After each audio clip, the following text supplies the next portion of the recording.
Hello dear students, once again आप सभी का वेलकम। इस क्लास में हम क्लास 12 का केमिस्ट्री पढ़ रहे हैं और उसमें जो सॉल्यूशन वाला चैप्टर है वो पढ़ रहे थे। और आज का जो हमारा टॉपिक है वो है डिप्रेशन इन फ्रीजिंग पॉइंट। तो आज का टॉपिक लिख लीजिए, डिप्रेशन इन फ्रीजिंग पॉइंट। तो डिप्रेशन इन फ्रीजिंग पॉइंट को समझने से पहले हम समझेंगे फ्रीजिंग पॉइंट क्या है। ठीक है, तो जिस तरह हमने एलिवेशन इन बॉइलिंग पॉइंट पढ़ा था, ये भी एक कॉलिगेटिव प्रॉपर्टी है एलिवेशन इन बॉइलिंग पॉइंट, वैसे ही डिप्रेशन इन फ्रीजिंग पॉइंट भी एक कॉलिगेटिव प्रॉपर्टी है। तो देखिए यहाँ पे हम पहले समझें कि फ्रीजिंग पॉइंट का मतलब क्या होता है। जैसे बॉइलिंग पॉइंट के केस में क्या होता है, बॉइलिंग पॉइंट की कंडीशन में जो गैसियस स्टेट यानी वेपर फेस और जो लिक्विड फेस है लिक्विड का, वो दोनों इक्विलिब्रियम में एग्जिस्ट करता है। मान लीजिए एक कंटेनर है, ठीक है, ये आपने एक कंटेनर लिया, इसमें वाटर है। अब अगर आप इसको मान लें हीट दें तो क्या होगा, इसका टेम्परेचर बढ़ेगा। तो टेम्परेचर धीरे धीरे बढ़ के कितना हो जाएगा, मैक्सिमम टेम्परेचर वाटर का कितना हो सकता है, मैक्सिमम टेम्परेचर होता है 100 डिग्री सेल्सियस। ठीक है, जब ये 100 डिग्री पहुंचेगा तो इस कंडीशन में इसका बॉइलिंग स्टार्ट हो जाएगा और यहाँ पे वेपर भी बनेंगे। तो ये वेपर का टेम्परेचर कितना होगा, ये वेपर का टेम्परेचर भी 100 डिग्री होगा। ठीक है, तो 100 डिग्री में क्या है, ये इक्विलिब्रियम स्टेट पे होता है। 100 डिग्री में ये गैसियस स्टेट में भी हो सकता है, 100 डिग्री पे ये लिक्विड स्टेट में भी हो सकता है। लेकिन अगर 100 से आपने कम कर दिया, मान लो 99 कर दिया, तो 99 में तो ये केवल लिक्विड स्टेट में ही रहेगा। लेकिन 100 डिग्री में ये दोनों स्टेट में एग्जिस्ट कर सकता है। तो वही बात होता है फ्रीजिंग पॉइंट का। फ्रीजिंग पॉइंट क्या है, जैसे वाटर के केस में हम लेके चले, मान लीजिए ये वाटर है, यदि इसका मैंने टेम्परेचर कम कर दिया तो ये इसका धीरे धीरे टेम्परेचर कम होगा लेकिन लिक्विड स्टेट में रहेगा। तो जैसे ही ये 0 डिग्री पहुंचेगा, 0 डिग्री में क्या है, इसका ये फ्रीजिंग पॉइंट है, इस पे सॉलिड में कन्वर्ट हो जाता है। ठीक है, ये आइस बन जाता है। लेकिन क्या जरूरी है कि ये आइस ही बन जाए, तो यहाँ पे दोनों स्टेट में हो सकता है। 0 डिग्री में लिक्विड भी हो सकता है, 0 डिग्री में ये सॉलिड फेस में भी, दोनों फेस में मिलेगा। जैसे यहाँ 100 डिग्री में वाटर भी होगा लिक्विड फेस और यहाँ पे ये वेपर फेस भी होगा। तो उसी पॉइंट पे, जिस पॉइंट पे लिक्विड फेस और इसका जो सॉलिड फेस है इक्विलिब्रियम पे होता है, वही जो पॉइंट है इसका फ्रीजिंग पॉइंट कहलाता है। अब इसको हम एक ग्राफ से समझते हैं।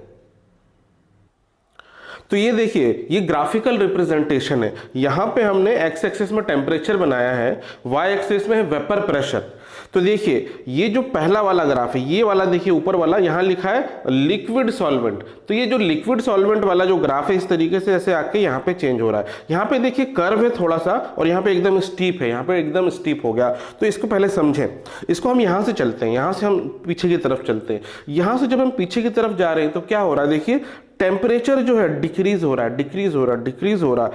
एक पॉइंट पे आके एकदम जो है ग्राफ चेंज हो जाता है, ये स्ट्रेट लाइन हो जाता है। यहाँ कर्व है, यहाँ पे एकदम स्टीप हो जाता है। तो जिस पॉइंट पे एकदम से स्टीप हो जाता है, ये जो पॉइंट है, यहाँ से आप एक परपेंडिकुलर लाइन ड्रॉ कर दें टेम्परेचर वाली लाइन पे, तो ये जो टेम्परेचर है ये कहलाएगा इसका फ्रीजिंग पॉइंट। तो इसको हम TF से रिप्रेजेंट करते हैं। और क्योंकि ये प्योर सॉल्वेंट का ग्राफ है तो यहां हमने लिखा TF0। ठीक है, तो देखिए एक हमारे पास सॉल्वेंट था, ये एक कंटेनर में हम ले लेते हैं, एक सॉल्वेंट था, ये क्लोज कंटेनर है। तो इसके वजह से कुछ ना कुछ वेपर्स होंगे, ठीक है, और उस वेपर की वजह से कुछ वेपर प्रेशर होगा। तो देखिए जैसे हम टेम्परेचर डिक्रीज कर रहे हैं तो ये देखिए वाई एक्सिस में वेपर प्रेशर डिक्रीज होता जा रहा है। तो जब आप इसका टेम्परेचर डिक्रीज करेंगे तो नंबर ऑफ वेपर जो है कन्वर्जन यहाँ पे कम हो जाएगा, वेपर के जो मॉलिक्यूल्स हैं वो कम हो जाएंगे और इस वजह से यहाँ वेपर प्रेशर कम हो जाएगा। लेकिन जब जैसे ही ये फ्रीजिंग पॉइंट पहुंचेगा तो यहाँ पे जो है वेपर प्रेशर एकदम से डिक्रीज हो जाएगा। लेकिन क्या यहाँ पे वेपर प्रेशर 0 हो जाएगा। मान लीजिए ये जो पूरा है ये सॉलिड बन गया, आइस बन गया।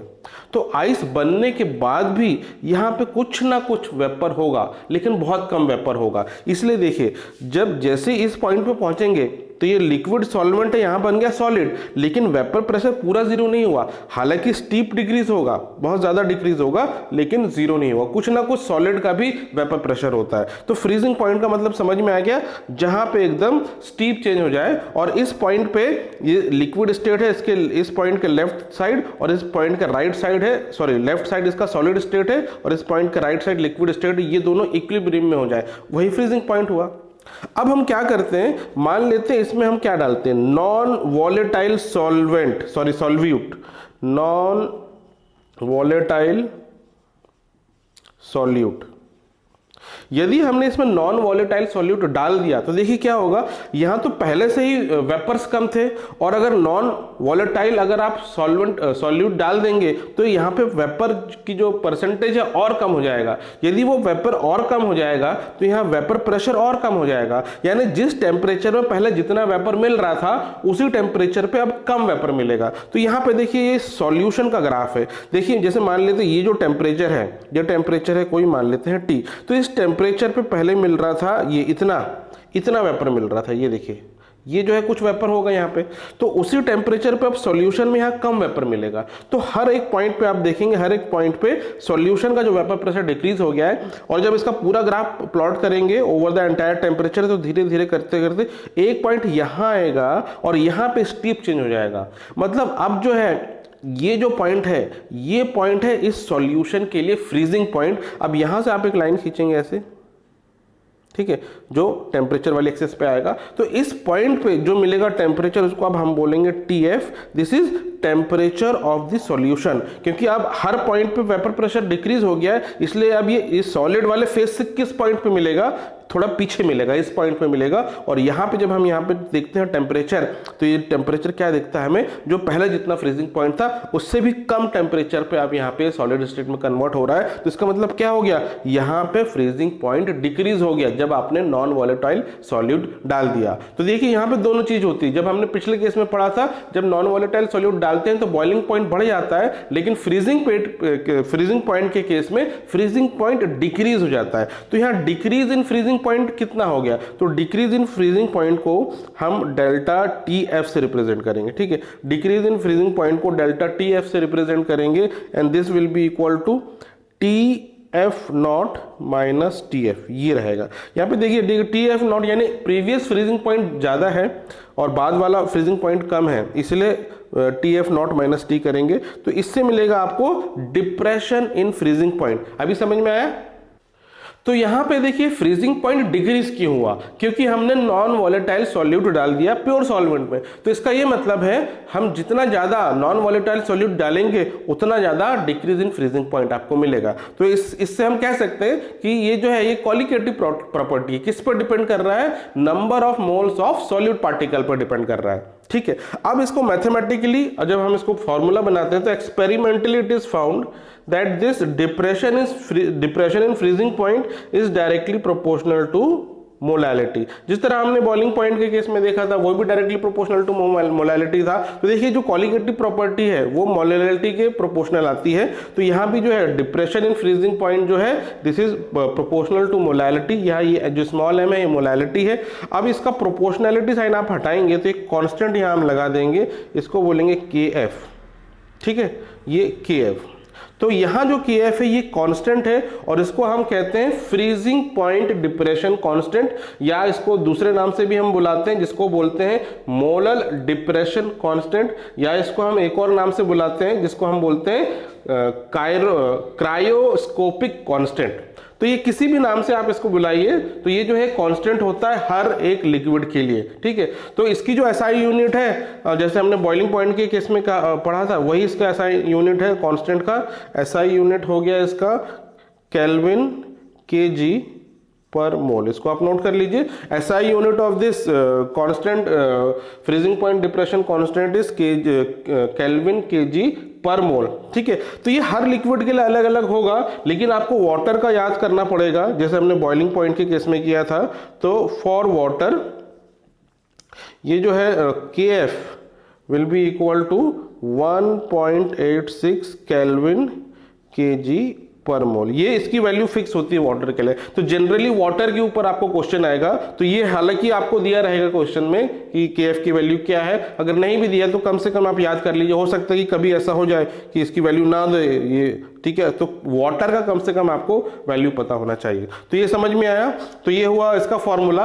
अब देखिए इसके फॉर्मूले को हम एक और तरीके से रिप्रेजेंट कर सकते हैं, तो उसके लिए हम थोड़ा सा यहाँ पे रब करते हैं। तो ये देखिए अभी हमने फॉर्मूला लिखा डेल्टा TF यानी depression in freezing point is equal to KF into molality. अब देखिए अगर हम मान लें W1 is the mass of solvent, जो आपको सॉल्वेंट दिया कंटेनर में उसका जो मास है WM है और ये ग्राम्स में। ठीक है।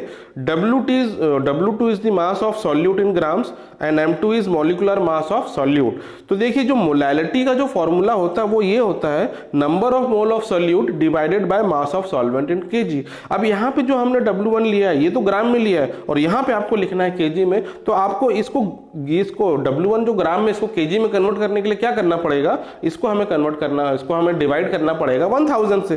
तो देखिए अब यहाँ पे अगर हम ये वैल्यू यहाँ सब्स्टिट्यूट करें, नंबर ऑफ मोल्स का क्या फॉर्मूला होता है, गिवन वेट अपन मॉलिक्यूलर वेट। हम यहाँ किसका निकाल रहे हैं, सॉल्यूट का। तो सॉल्यूट का गिवन वेट ये है जो भी आपको क्वेश्चन में दिया होगा, तो यहाँ पे वो है W2, ये ग्राम्स में W2 given weight divided by molecular weight यानी M2। तो ये गिवन वेट अपन मॉलिक्यूलर वेट करेंगे तो हमको मिलता है number of moles of solute divided by mass of solvent. Mass of solvent कितना है, W1 है, ठीक है, W1 है। क्योंकि ये ग्राम में है तो इसको किलोग्राम में कन्वर्ट करने के लिए हम 1000 से डिवाइड कर देंगे। अब यही फॉर्मूला देखिए क्या हो जाएगा, इसको आप ऐसे लिख सकते हैं, this is equal to W2 into 1000 ऊपर चले जाएगा divided by M2 into W1। तो ये क्या बन गया, मोलैलिटी का फॉर्मूला बन गया। अगर ये वैल्यू अगर इस फॉर्मूले में यहाँ रखेंगे डेल्टा TF के फॉर्मूले, तो डेल्टा TF को अब आप ऐसे लिख सकते हैं KF into W2 into 1000 divided by M2 into W1। ठीक है, तो ये हमारे लिए एक नया फॉर्मूला बन गया। बस आपको इसमें ये ध्यान रखना है, यहाँ पे क्या है W2 और M2 ये क्या रिप्रेजेंट कर रहा है, सॉल्यूट का given mass molecular mass, W1 है सॉल्वेंट का और ये सभी ग्राम्स में है। ठीक है, तो आपको कुछ कन्वर्ट करने की जरूरत नहीं, जो ग्राम्स में है वही वैल्यू आप इसमें पुट कर दो, वो जो आंसर है SI यूनिट में अपने आप कन्वर्ट होकर उसका आंसर आ जाएगा। तो ये देखिए ये फॉर्मूले का आपको एप्लीकेशन करना पड़ेगा न्यूमेरिकल में। अब इसका एक एप्लीकेशन देखते हैं क्वेश्चन में हम। तो देखिए यहाँ पे ये क्वेश्चन दिया हुआ है 45 ग्राम ऑफ इथाइलिन ग्लाइकोल, इसका ये फॉर्मूला दिया है C2H6O2 is mixed with 600 gram of water, calculate the depression in freezing point and new freezing point of the solution. ठीक है, तो यहाँ पे आपको freezing point, depression in freezing point का जो है फॉर्मूला यूज करना है। तो देखिए सिचुएशन क्या है, हमारे पास एक कंटेनर है, इसमें वाटर है, ठीक है, वाटर यानी H2O। तो ये जो है वाटर हमारे लिए यहाँ पे क्या, ये सॉल्वेंट है, वाटर जो है सॉल्वेंट है और ये कितना वाटर है 600 ग्राम है, यानी इसका मास दिया है, सॉल्वेंट का मास दिया है हमको। तो यहाँ पे सॉल्वेंट का मास क्या होता है, हम सॉल्वेंट को W1 से रिप्रेजेंट करते हैं, तो W1 हो गया हमारे लिए 600 ग्राम। ठीक है, तो सॉल्वेंट दिया है। अब इसमें हमने डाला, क्या डाला, इथाइलिन ग्लाइकोल। ठीक है, इसको शॉर्ट में EG से रिप्रेजेंट कर लेते हैं, इथाइलिन ग्लाइकोल। ये कितना डाला, 45 ग्राम। ठीक है, तो ये क्या है, ये तो हमारे लिए क्या है, ये सॉल्यूट है, ये जो है सॉल्यूट है और सॉल्यूट को हम W2 से रिप्रेजेंट करते हैं, तो W2 आपको दिया है 45 ग्राम। ठीक है, अब ये जो इथाइलिन ग्लाइकोल है इसका मॉलिक्यूलर फॉर्मूला दिया है, तो इसको हम कैलकुलेट कर सकते हैं इसका मॉलिक्यूलर मास। तो ये जो सॉल्यूट है इसका जो मॉलिक्यूलर मास क्या होगा, this will be equal to, ये देखिए ये क्या हो गया, कार्बन 2 हो गया तो 24 प्लस 6 30 प्लस 2 ऑक्सीजन है तो ये 32, तो 62 हो गया। ठीक है, ग्राम। तो ये मॉलिक्यूलर मास हो गया 62 है, 62। ठीक है, अब ये वाटर की बात कर रहे हैं तो वाटर का यहाँ पे हमें लेना पड़ेगा KF which is equal to 1.86 into kelvin kg per मोल। तो ये KF ऑफ वाटर ये हमको पता है। ठीक है, अब आपको क्या करना है, देखिए अब कुछ नहीं करना है, सिंपली फॉर्मूला लगाना है डिप्रेशन इन फ्रीजिंग पॉइंट का। एक बार हम फॉर्मूला लिख लेते हैं, delta TF is equal to KF into W2 into 1000 divided by M2 into W1। अब ये सारी वैल्यू हम यहाँ पे लिख चुके हैं, तो ये वैल्यू है सब्स्टिट्यूट करेंगे तो 1.86 into 45 into 1000 divided bye 62 M2 हो गया, ये 62 है, इंटू W1 यानी 600। आपको यहाँ पे कुछ कन्वर्जन करने की जरूरत नहीं है, फॉर्मूले में सब ये आप पुट करेंगे वैल्यू, अपने आप सही आंसर आ जाएगा। तो देखिए यहाँ पे 0 0 ये कट जाएगा और इसको अगर सॉल्व करेंगे तो इसका जो आंसर आएगा दिस विल बी 2.25 केल्विन। तो देखिए इसको सॉल्व करने पे इतना आ रहा है, डिप्रेशन इन फ्रीजिंग पॉइंट कितना है 2.25 केल्विन, ठीक है। तो इतना जो है फ्रीजिंग पॉइंट डिक्रीज हो जाएगा, किसका डिक्रीज हो जाएगा, वाटर का। तो वाटर का फ्रीजिंग पॉइंट पहले कितना था, तो वाटर का फ्रीजिंग पॉइंट पहले कितना था, उसका इसका होता है 0 डिग्री सेल्सियस। यदि आप केल्विन में लिखेंगे तो वो होता है 273.15। तो न्यू फ्रीजिंग पॉइंट कितना हो जाएगा, 273 पॉइंट में से आप इतना घटा दीजिए, तो देखिए न्यू फ्रीजिंग पॉइंट जो होगा इसको हम बोल देते हैं TF, ठीक है, और this will be equal to 273.15। ये देखिए इनिशियल जो वाटर का फ्रीजिंग पॉइंट है केल्विन में आप लिखते हैं तो 273.15 होता। अब इसमें से हम कितना माइनस करेंगे, इतना माइनस कर देंगे 2.25, तो ये न्यू फ्रीजिंग पॉइंट मिल जाएगा and which is equal to 270.9 kelvin. तो ये हो गया न्यू फ्रीजिंग पॉइंट। तो अब आपको समझ में आ गया कैसे आपको डिप्रेशन इन फ्रीजिंग पॉइंट के क्वेश्चन को करना है, ठीक है। तो ये बहुत टफ नहीं है क्वेश्चंस इसके, आपको फॉर्मूला अगर आपको क्लियर है कैसे एप्लीकेशन करना अगर आपको पता है तो आप आसानी से इसके क्वेश्चन कर लेंगे। तो बुक में इसके और भी क्वेश्चंस हैं, आप वो ट्राई कीजिए। अगर किसी क्वेश्चन में डाउट है या किसी कॉन्सेप्ट में आपको समझ में नहीं आ रहा डाउट है तो आप कमेंट में लिख के बता सकते हैं। तो आज हम बस इतना ही पढ़ेंगे। That's all for today's class. Take care of yourself and have a nice day.